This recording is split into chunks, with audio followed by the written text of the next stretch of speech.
Hazrat Qurayb, the slave freed by Hazrat Abdullah bin Abbas radiyallahu anhu, narrates that Hazrat Abdullah bin Abbas radiyallahu anhu told him, I passed the night at my maternal aunt with Hazrat Maimuna, the Prophet's wife.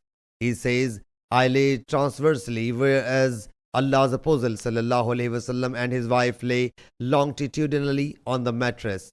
Allah's Apostle sallallahu alaihi wasallam went to sleep until when approximately half of the night elapsed. Allah's Apostle sallallahu alaihi wasallam woke up and rubbed the sleep off his face with his hands.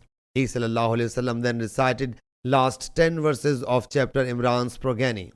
He sallallahu alaihi wasallam then went towards the hanging water skin, performed ablution from it and performed it well, and thereafter he sallallahu alaihi wasallam got up to perform the prayer. So I did the same as he sallallahu alaihi wasallam had done, and then I went and stood beside him.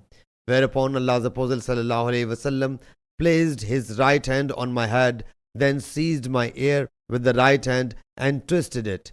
He sallallahu alaihi wasallam then performed 2 units, then 2 units, then 2 units, then 2 units, then 2 units, then 2 units, and thereafter performed the witr, the odd prayer, and then lay down till the person who had pronounced the prayer call came to him. So he sallallahu alaihi wasallam got up, performed 2 units briefly, and then went to perform the morning prayer.